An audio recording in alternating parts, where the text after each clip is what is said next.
Amazing.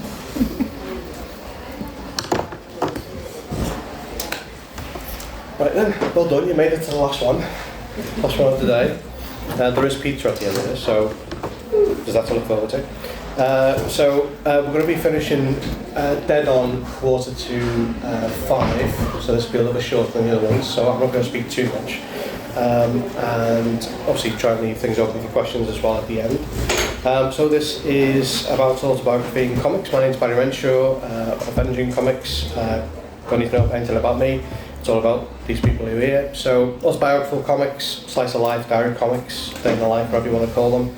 They've long been a cornerstone genre in independent comics. In recent years, these graphic novels have found new readers outside of mainstream comics. There's also been an explosion of personal comics dealing with issues of sexuality, gender identity, family history, grief, alongside those of reportage and journalism, which we're probably more accustomed to seeing. And a broad genre called graphic medicine, which are health-related comics created primarily within an instructional or educational aim. So publishers like Myriad, Avery Hill, Jonathan Cape, Penguin, Random House, Titan and others have found success in appealing to a more modern comic literary audience who previously might have only been aware of the most celebrated non-fiction books like Women's Mouse or Marjane Sapratri's Persepolis or Josako's Palestine. I do speak very quickly, so if I am going too fast for anyone, please stop me. I'm a Scouser and it's just natural. But I do have two other Scousers you can blame as well, so that's like so yeah, I appreciate some of the people who have already been on panels previously in the day, but I'm just going to recap for people who might not have been able to see those as well. I'm very happy to be joined by creators of some excellent examples of autobiographical work, and really we could spend hours talking to each person about the work really in detail, but as I say, we want to try and keep it brief and give them a chance to speak as much as possible, and hopefully inspired to check them out. So we have Lucy Sullivan, who's an artist-writer based in London. A debut graphic novel called Bargain, based on her own experience of a mental health crisis, was first published in 2020, supported by the National Lottery Arts Council England funding, and co-commissioned by Ljerka, one of those. With a new edition launched with Avery Hill Publishing in 2024, and available in US Canada for the first time. Lucy's previous work includes a Black Hammer story for Jeff Lemire's Tales from the Farm. Her new folk horror series Shelter is currently in development. The first story, Early Doors, is out now. Lucy is also a patron of the Lakes International Comic Art Festival, and hopes to start new comic and zine fair in Brighton in the future. Hopefully, yeah. Only just moved. Never been there, that's good. Cara Brown is a comic artist and writer based in Liverpool and Leeds, recent graduate of Leeds University, specialising in autobio and graphic comics. She also has been selected this year as one of Broken Frontiers 6 to Watch 2025. Her first autobiographical comic, Everything is Fine, was self-published in 2024. Just tap along as I'm going. Yeah, next one. Sorry, I should have done it. Thank you. That's my mistake. Since then, she's been featured in many comic anthologies, include Letters In, Cryptids of Leeds, and Mixtape of the Mystery. Cara doesn't only create comics, but also dabbles in creating posters for short films, like The Death of the House Party and Pond, which are then later presented at film festivals around the UK. She's currently dealing with a new autobiographical project and an untitled young adult fiction comic. Zara Slattery is an illustrator, comic artist and tutor. Zara's first full-length graphic memoir, Coma, published by Myriad, won the graphic novel British Book Design and Production Award in November 2021. Coma project, in collaboration with writer Gregory Normanton, is Sweeney's Progress, a retelling of the medieval Irish poem, and I have practiced this, so I'll have a go. Beal Suave? I've kind of got in spot. Beal Swivney.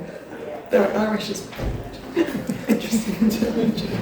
Zara is also co-director of Comics Cultural Impact Collective, or CSIC, along with other inspiring comic creators. I would strongly recommend checking out their website. There's a lot of very useful information on there if you're interested in it. Together working to create a better funding environment for comic creators in the UK. We also have Chris Shepherd, who's an artist-writer, BAFTA-winning and twice BAFTA-nominated filmmaker, working on BBC's Big Train, comedy sketch show and music videos for Reverend the Makers, Holly Johnson, Lamb Chop and The Wave Pictures. Chris is also senior lecturer at Central St Martin's Character Animation MA, as well as a curator and co-founder of Bar Shorts Fun Night Garden Cinema. Published by Titan Comics, Anfield Road is Chris's debut graphic novel, a coming of age story centred around growing up in the working class dynamics of Merseyside in the late 80s. And Al Davison is an English comic book writer and artist from Newcastle, England. He now resides in Coventry, where he runs Tech Artworks, his studio and comic shop in Falco Village with his wife Maggie. He is most famous for his autobiographical graphic novel, The Sparrow Cage, originally collected in 1990 from Titan Books, and the most recent edition from Active Images in 2003, is that right? Which describes his lifelong struggle with spina bifida and his life as a comics creator, martial artist, and multimedia artist. Dave Gibbons has described it as the first comic strip autobiography to appear in Britain. He's also known for his work on IDW's Doctor Who comic, numerous titles for DC Vertigo, including The Dreamin', The Unwritten, Hellblazer, Sparrow, and so on. The Sparrow Cage featured in Tony Isabella's 1000 comic books you must read, and I would definitely agree with that. Muscle Memory is an ongoing online sequel to The Sparrow Cage. So thank you for bearing with me with all of that, because I want to get that out of the way. So, start with you, Al, if I may. You wrote in the final pages of The Sparrow Cage that autobiographies are funny things. You start out, these are to quote, you start out to record events in your life, and the process becomes an event in itself, capable of transforming your perceptions of those previous events and even your life. So with Sparrow Cage and then later Sparrow Dreams in 2000, it's a collection of short stories, notes and sketches. You've been very open and vulnerable about your experiences. How in all those years, because you've been doing this, kind of adding to this over time, really, the past 20, 30 years or so, how have you found the reaction to Sparrow Cage when it was first released, to how readers react to it now when we are supposedly more open to such stories? Have you found an increase of interest in it over the years? Have people told you it's inspired them at all? Initially, got a lot of mail from people, a lot of comments about how it encouraged people, inspired them, people who had given up basically with whatever their medical condition was to get support, to get help. A lot of that kind of positive feedback, as well as feedback in terms of the form, in terms of the storytelling as well. More recently, which might not surprise you with the current climate, I've been getting comments on, you must have made it up, disabled people can't do that. The whole thing's fabricated, and basically like saying you're not real. Someone else must have drawn it, disabled people can't write and draw, all this kind of stuff, which didn't happen in the beginning, but basically since Brexit, I've had that sort of more negative stuff creeping in about attitudes towards disability and believing and suggesting that it's either faked or someone else drew it for me. And I've even had this at conventions where people coming up and saying, where's the real artist? I want them to do a sketch, and all this kind of stuff. So I still get positive feedback. I still get people asking about it, people wanting to buy it, even though it's out of print. We have formatted a new edition, but we're still trying to find a publisher for that. And then I'm working on the Muscle Memory as well. We've been getting some positive feedback on Muscle Memory, which is the online sequel, ongoing. And I've been working on that for probably nearly 20 years. And that's basically the sequel followed on from stuff from Sparrow Cage that I couldn't write about when I did Sparrow Cage. My parents were still alive at that point, so now being in the sequel able to write about the abuse from my father and that kind of thing that I couldn't really talk about and hadn't really formulated properly in my head what had happened when my parents were still alive. So it's kind of going back to some of the same areas, some of the same material, but seeing it from the perspective of understanding that history that I wasn't able to put into perspective previously. There's a lot I could say about these people coming up to you in conventions, the idea that people can receive it doing that is beyond me. We were talking previously about safe spaces and conventions and how conventions have a responsibility to their guests to make sure that that kind of thing doesn't happen, or the very least is prevented from happening again. And also the fact that you're still looking for a publisher amazes me. I mean, considering how well received the first book has been over the years and how highly thought of it is, what are you? Sorry, this may be a really obvious question to ask, but I presume you've been trying to speak to publishers over the years, and what was their reaction been to when they submit this? Bizarrely, the most common reason or excuse given for not publishing the new book is that it's one thing to write about disability, but writing about disability and abuse and disabled is too much. What? You're only allowed one subject to kind of focus on. The people can cope with disability or they can cope with abuse, they can't cope with both. It's too much, it'll be too heavy. And that's having read it. Yeah. Obviously missing out all the humour and all the optimism, the positive stuff that's in there. It's not all doom and gloom because I'm dealing with those subjects. I'm writing not about being a victim, I'm writing about being a survivor. Yeah. And you can't survive all that stuff without a sense of humour. No. You know. But there's still, even reading all that, it's like, this is too heavy, too much. And doing the separate books, why? You know. So yeah, I've been trying a few people, but no luck so far. So now that's online, that's been online for some time. You've been working with the space, is that what Unlimited, for anyone if it's interested. Unlimited is an organisation that specifically funds disabled art. They used to be part of the Arts Council, now they're independent. So they have supported me doing the stuff and doing the parts of the online comic, the Muslim Memory, and doing a multimedia version. So we're adding in animation, we're adding not just audio for people who are sight impaired, but also doing dramatised audio, doing partial animation, visual comics for people who are dyslexic. So we've added that in. Hopefully we'll be able to do that throughout the whole book at some point. So yeah, that's where we're up to with it. Right. I mean, hopefully the other publishers will start to realise the importance of making sure that it's covered not just in the online form but in print as well, because as I say, you would think there's an audience for it, more ready for it these days. Right then, so I mean, there's a lot of questions I can ask you because you cover a lot of different things in that. As I said, there is humour and things like that, as well as quite shocking violence directed to disabled people and so on that you mentioned. But yeah, I would recommend anyone to watch it, to read it, but also get the original as well if you can find it. It's a fantastic book. Lucy, if I can move on to yourself. So your graphic novel follows a woman called Alex who has a breakdown with the weight of grief, guilt and anger that's built up in a year following the sudden death of her best friend.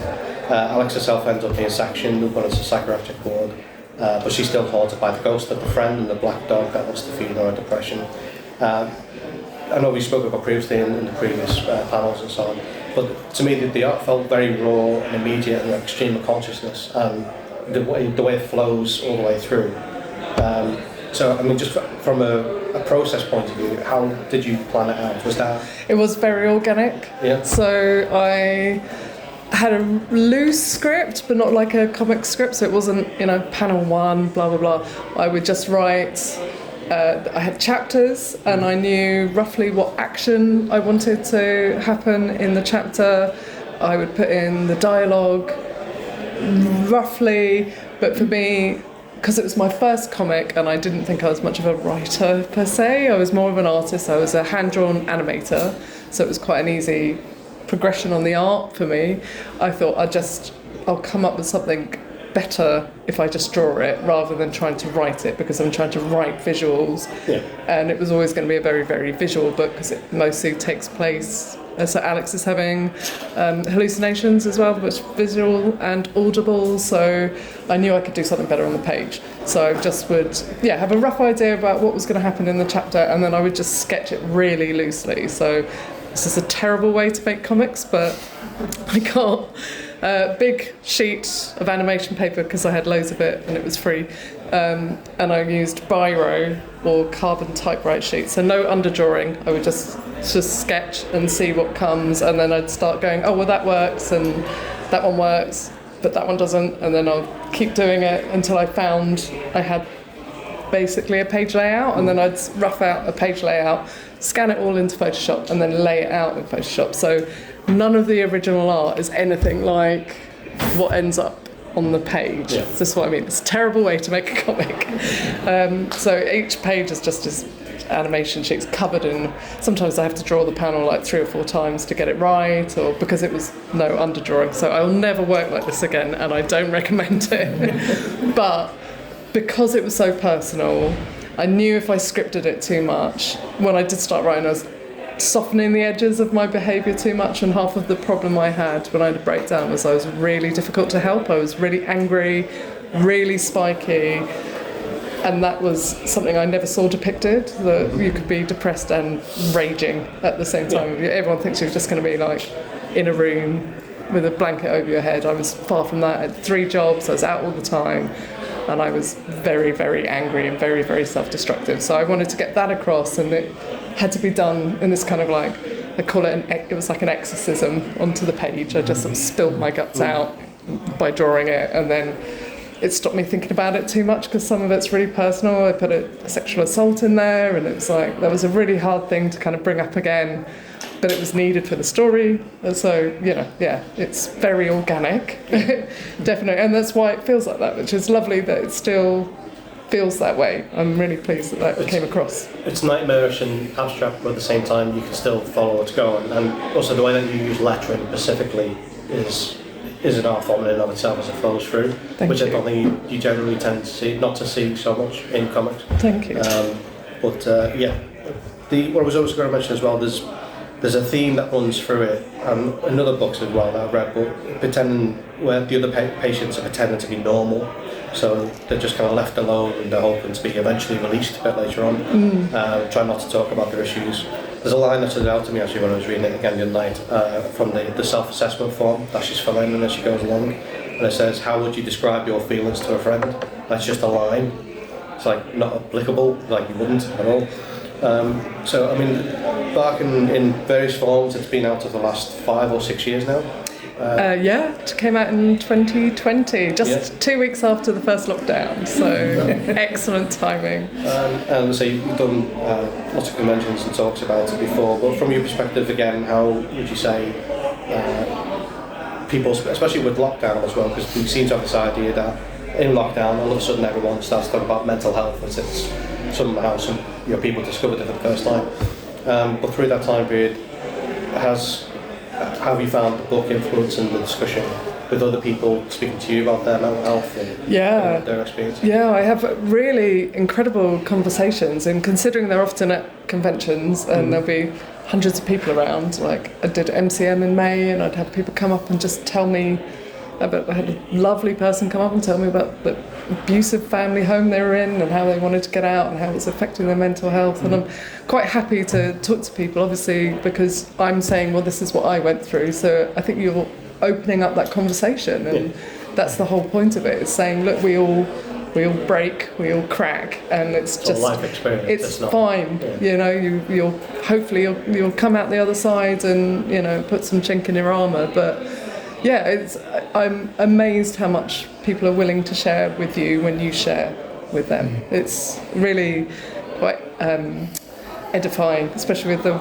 world being the bin fire it is. It's really nice to still get these amazing human connections with people. So and it's so intimate. I was saying earlier how I think it's one of the most intimate art forms between a reader and the creator, and you're just this one-on-one conversation that it should continue into person, and you should be able to just talk to people about it. So I think extraordinary. As comic readers, you tend to bring to the page your own experiences anyway, because you're filtering what you're reading back. It's not like if you're sitting back and it's 24 frames a second and it's fed to you. You're still bringing your life experience absolutely. And then turning it back again. Absolutely. And I have it's actually quite an ambiguous ending, and I'm yet to meet anyone who reads it the way I intended it. Most people read it much more positive. Actually, it's a really bleak book in my head, but never mind, And I've got a couple of characters in it that aren't real, they're not actually there, but hardly anyone ever picks up on it, but it doesn't matter because it's the director's cut later. Well, it doesn't matter because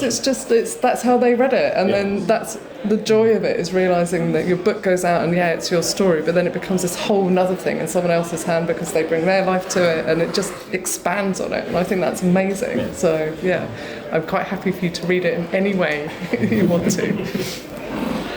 Chris, move on to yourself. So you've had, as I said before, a long, successful career in film and TV and animation, which is informed now into moving into comic books with Anfield Road. The graphic novel follows a teenager who wants to escape school and the football and his domineering, I would say racist grandmother, would that be fair to say? Yeah. It's up to you. Oh, it's all there. Yeah. It's all there. And escaped to our college in London with his black girlfriend. We've talked about it before because me and Chris have met previously in a convention. I used to live on Anfield Road itself, so... What number were you? What number was it? 22. 22? I thought you was number 22. I was number 42. What's the odds of that? It's crazy. I'm reading through the book and I'm noticing, hang on, I know that road. That's your house is in it. His house is in it. I remember that. Find it. It's a bit of an odd experience. So yeah, I mean, it's a very specific time and place because it's set in late 80s, just before Hillsborough happens as well. But it's a coming of age story, which is obviously universal as well. One thing which stuck out to me though, because I feel this myself and maybe other people do about their own hometowns, but you became nostalgic almost for the desolation of a night in 80s Liverpool. So, which, yeah. It's one of those things that kind of jumped out to me. It's like, well, I do actually feel the same way. In my head, it's still that time period, even though I go back and it's a completely different city. Well, it was like, when I grew up in Liverpool, it was like this. It was just everything in Everton and Anfield was demolished. And all that was left was the road layouts. And so it was really like, to me, that was like, I knew where I was when I saw the desolation. Then when I moved to London, I'd be like, I don't know, somehow I feel better when I see like derelict factories and stuff. So it's nostalgic for me. So I suppose in some respects the book is about me now, thinking about my life when I was young. The book's not autobiographical in that sense. It's not a memoir, so it's not. It's basically a fantasy of what could have happened in my life rather than what actually did. And so that's the book really. So. But it took me my whole life to get to the point where I could write it because I've taken in lots of different things, characters, places. So I suppose maybe I am a bit. It's always the past, isn't it? Looking back at past Liverpool and thinking about it, how do I show it, and the character Connor Sterling, as he grows up on Anfield Road, he's an arty scouser. He probably would have liked to have been in the Beatles or something like that, or go to our college. But he's stuck next door to the football ground. He doesn't really like football. He has a domineering grandmother who's trying to control him because his mum and dad ran off, so she's too scared of tragedy happening again in her mind. And but he gets into situations where he wants to go to our college and go to London. But he has to choose whether or not to go in the book, and he's got a girlfriend who's too scared to take her home because of his granny's too opinionated and dominating. And so that's the background to the book, yeah. I was wondering about, because it's like kind of a distance of time as well. You moved out to Liverpool a number of years ago. So would you say you developed an outsider's eye looking back on Liverpool as well? Yeah, I think so. Yeah, I think it's like a mythical place to me. It's. I really got off on drawing old buses and trying to draw things that didn't exist anymore, and I love doing that. Like there's a bit here. I'll just show you. And I like drawing things that don't exist, that are really trashy. You know what I mean? Like that nobody values. Like here, this is Lime Street Station, and you've got the concourse cafe, which was like full of, like winos and people drinking 5p tea, and this was the LA, Las Vegas slots where you could put bet on something or to get arcade games. And I love putting things like that in it because I think they're lost, and so it's fun to try to capture that world. Is something I really got off on. I really went to ridiculous levels of detail on it as well, which was really stupid, really, but funny. It's great. From one scout to another, Cara. So you've worked in different mediums as well, film and animation, music. Your book we spoke about before, Everything's Fine, on the previous panel, reflects a very specific period of time before your 20th birthday. Kind of bookends you're at the cake with the balloons, and then ends that way as well. And then you've gone back in time showing these formative incidents. And throughout it you're touching on feelings of detachment and loneliness again, which a lot of teenagers will be able to relate to. But it's funny how you do then show adults as like voids, almost like shadows, Yeah. and they're trying to say everything's going to be fine, and you know it'll be the best time of your life going to uni and all the rest of it. But you don't have that certainty because you've not had their life, and Yeah. just always really interesting. Because I'm actually going through that right now. I've got a daughter who's going to uni very soon, so I'm saying the same kind of things. I've got to stop myself doing that.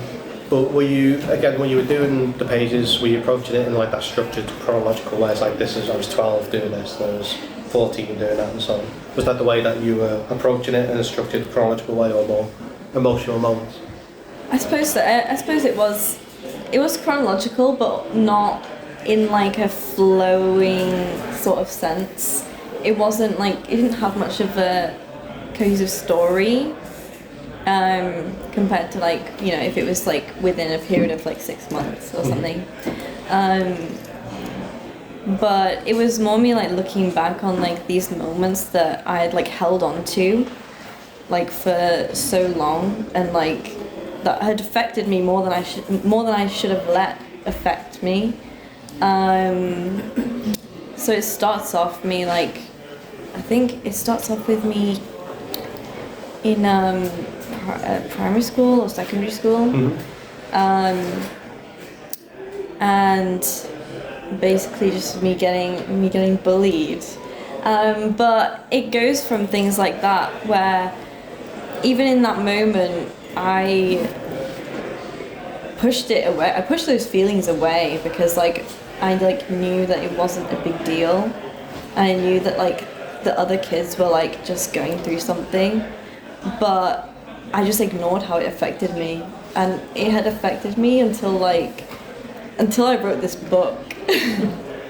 Which like those things, they just add up if you don't address them. Yeah. Like even though they're just like simple little things that happen in everyday life, if you take it too personally and it like let it build up, it can like affect how you even interact with people. It can affect how you see people. So And people tend to forget that when you're that age, you don't have the emotional maturity or the experience to process that immediately the way that you would do as an adult. Yeah. Because you've got used to people saying bad things about you or saying whatever. But when you're in that age and you've seen the same people day in, day out, it feels like forever. It's not just like 6 months, a year or whatever. I think that kind of perspective, and again when the parents are saying, oh, you'd be fine, as if dismissing as if it didn't actually happen, not so much didn't happen, but it's like it's not as such of a big deal.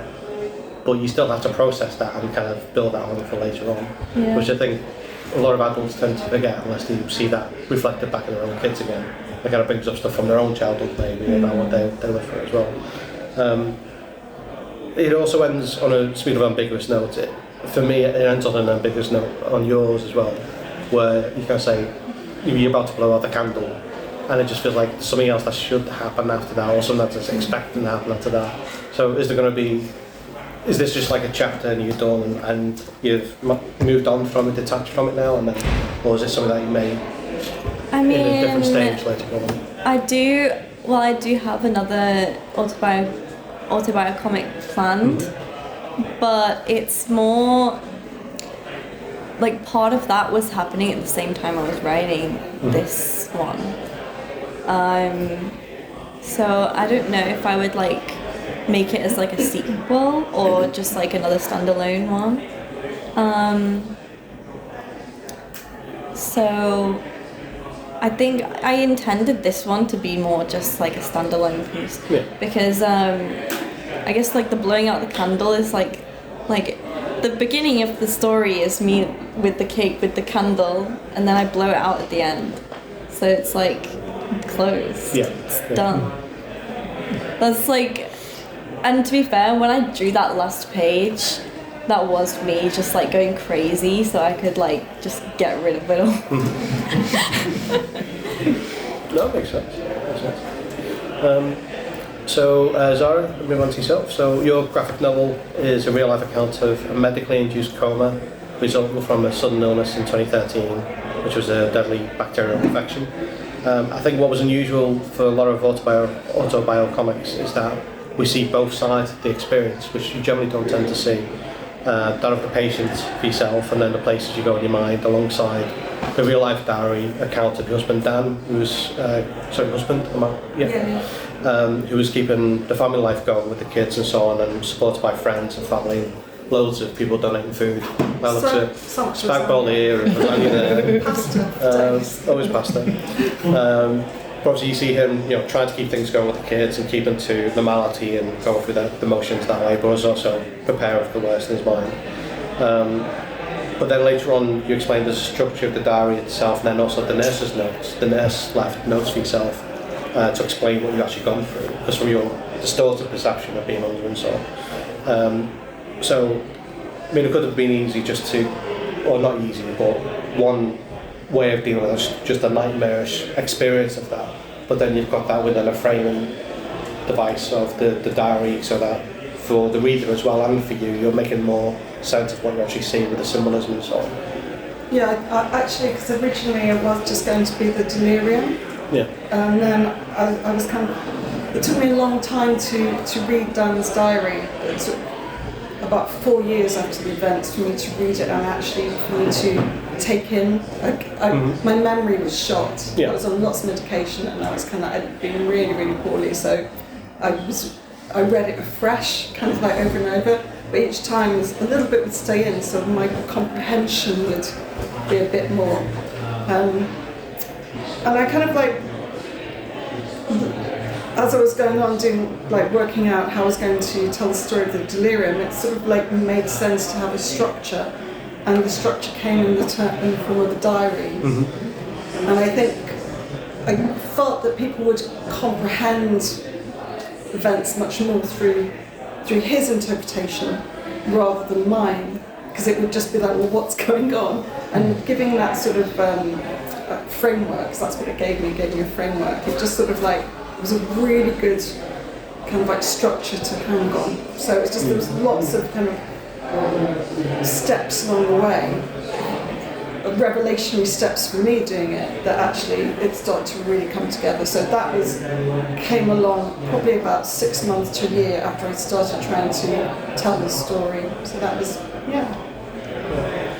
So you speak as well about the symbolism for the rabbit and the fox and the seagulls, and how it's a personal symbolism for yourself because you're trying to make sense of what you're perceiving through altered perceptions. But also then there's this underlying lexicon of language and symbols which we all have some sense of or grown up with, which kind of start to manifest themselves within what you experience as well. So these characters were not part of my hallucinations. My hallucinations were actually the underworld myth. Yeah. But to kind of for me to comprehend it, I just thought, well, I have to pull out and actually look at all of these separate elements that I experienced, from kind of pain and fear and death, that were all kind of present, and affection that were present in my story. And I'm looking for, visual solutions for kind of communicating. I'm going, it's a really difficult thing to communicate. Yeah. What's the best and the clearest way? Well, I can make a character out of pain and a character out of affection.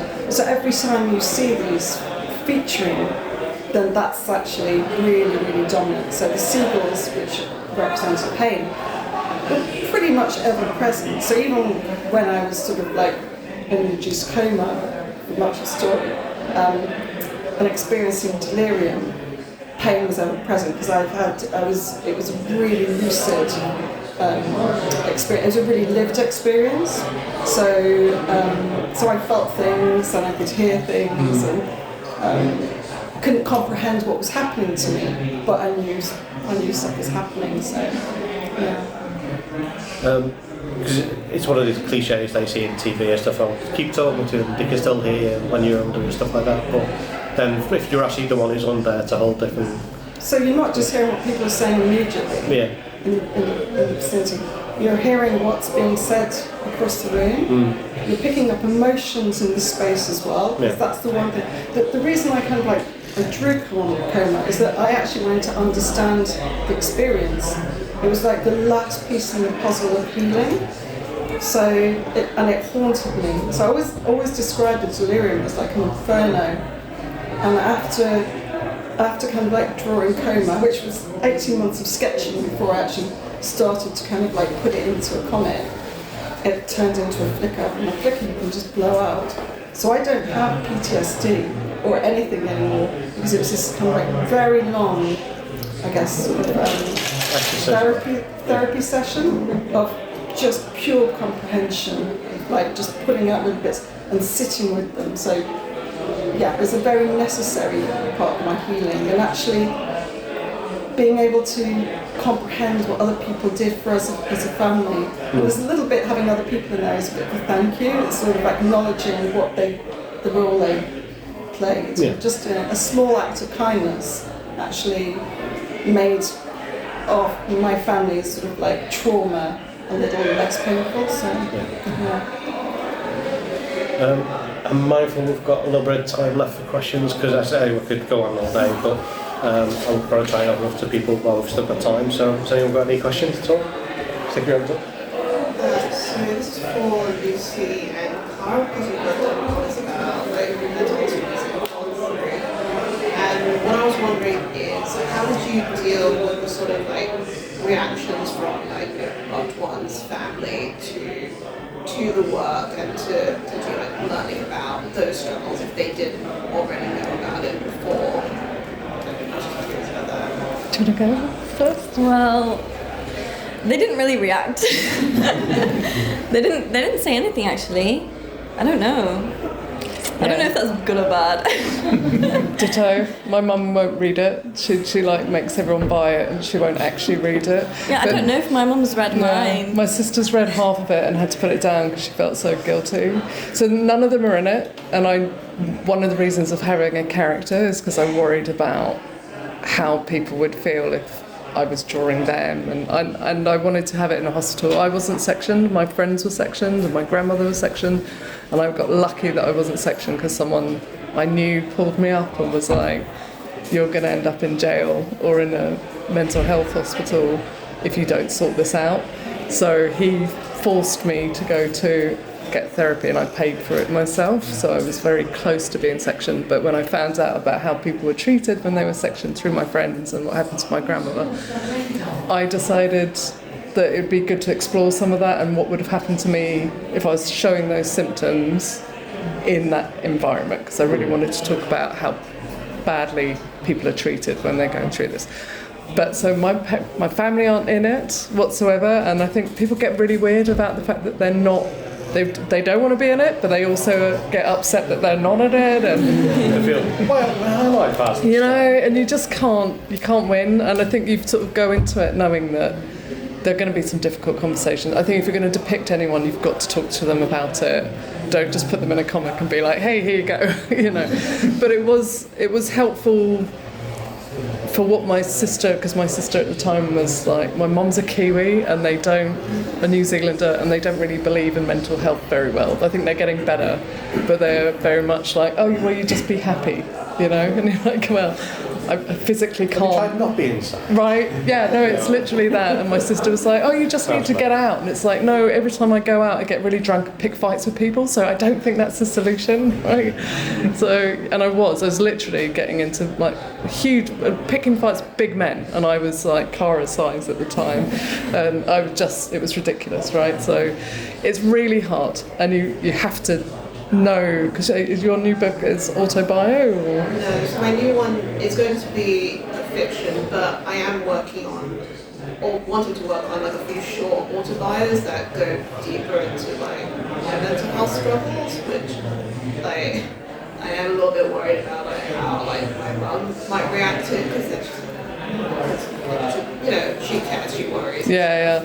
I mean, I do think that's where the character, like that sort of little fictionalisation helps, because you can be like, oh, look what this person's going through, and isn't it awful? And oh God, their mum is like really harsh or whatever, and then maybe it can open the conversation. Or... But it's like with my book is about, you know, there's things in my book that, I mean, I think as an author you don't have to explain anything to anybody. I mean, I don't explain a lot about my book because I don't think that's my. I'm new. I'm an author. You can work it out, you know what I mean? I always think, but there is like a responsibility there, isn't it? For you know, how we remember the past is ours. You know, we have our own point of view on how we see things, and it's not the same as what other people do. Yeah, that's true. So for me, when I wrote my book, you know, it's inspired by me growing up in Liverpool. But I never, you know, I didn't want it to be about me in that sense, because it's not really fair on people, is it? It's not fair on people to say that this is the absolute truth when it's only my point of view, or only, you know. I mean, that's a way to do it, right? It's to just be like, well, this is how I perceived it, this is how it affected me, you know. But or use, as you say, I mean, for me, fictional. I think my character in my book, Connor, is he does things completely differently from me. You know, he's not me. But you know, but if it's fictionalised or different, then you want to get one step away from it being an absolute truth, because that's. I think it was, but for me it was the opposite. It had to be absolutely true and accurate to what I went through, and the only compromise I made was changing some people's names that I couldn't talk to about the thing. But everything else, I went really specifically about checking dates, times, everything that happened, and I wanted to be as factual as possible. But obviously aware of other people and aware of things, and just so I changed a couple of likenesses and I changed a couple of names, but everything else is absolutely as close to the truth as I could get it. I think my reckoning's still coming, because I've got I had a really toxic best friend, and I moved to New Zealand to get away from her, and it was when I was there that my dad died, and that I came back, and that's when it all went. But a big part of my breakdown was she was so awful to me, and she's the dead person in the book. She then moved to New Zealand, and I know she knows about the book, but I don't think she knows that she's the dead person. And if she ever reads it, because we've sort of connected again, and it's like, I haven't named. Would she know? I don't know. She's one of those people who thinks that she'll think she's Alex. She's that person, so it's fine, you know. But one day there's a potentially very awkward conversation coming, especially because there's an adaptation, and then that will get really awkward. But, yeah. Also, they might not read it. I've got my, you know, my children feature in the comic, and you know they know that they're in it. A little bit of them were saying, well, why am I not? Is this not in it? Why is that not in it? Because that happened to me, and I would go, well, it's actually from your dad's perspective. It's his voice. But they were also very relieved that it was only for 2 weeks. It was a contained amount of time, and no more of their life was out there. But my middle child, where is she in the car? Oh, she's the one looking out the window, which is very apt. She won't read it. She can't read it because, and my husband's only skimmed through it because it's actually really that was a really painful part of his life, and it was a painful part of my children's lives. And it's two of them read it because it's helped them understand it, but it's a real hard read. So it's all, you know, they accept that it's my story, but they don't need to go there because it's sort of like it's opening. It's not like we haven't talked about it, but they don't need to see it. Yeah, be prepared for them not reading it and just having it on the shelf. It sits on the shelf and it's just. I just briefly going to say that, in terms of talking about consequences, and you could not being able to win when you do autobiographical stuff. I was interviewed years ago on Sky TV. I can't remember the interviewer's name, but he was not a well-known, nice person. In fact, he was sacked after doing the interview because of the way he treated me. This was on live TV as well. But basically, he kept saying, "You haven't got your mother enough in the book, and she obviously did a lot for you. Why haven't you featured her more?" And I said, "Well, I talked to her about it, and she's in it as much as she wants to be in it." So I consulted her. I said, "This is what I'm doing. Can I put this in? Do you want that in?" And we talked about it, and I only concluded what she was happy with. But he was really having a go at me because I didn't put him in the book more. And it was obvious he was looking for a fight, basically. You know? And I didn't give him the fight. I just explained it, and that was it. You know, and literally they stopped the interview mid-interview and said there was a technical problem, and then sacked him because he was like we had approved questions, and he was going off there trying to pick an argument, trying to turn it into a fight, you know, to a spectacle on TV. So I can't remember his name. You know, It's blocked it. disappeared into the Yeah. I don't think he's been on TV for years. What's the word? But Yeah. but that was really interesting that he was choosing one thing that he thought he could pick a fight with, and then literally he was sacked on the spot. So Good.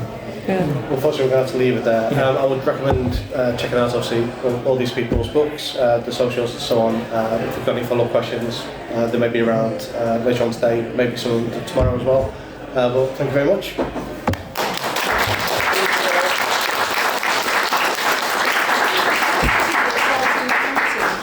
Cartoon counting writing. Because I went to my art foundation.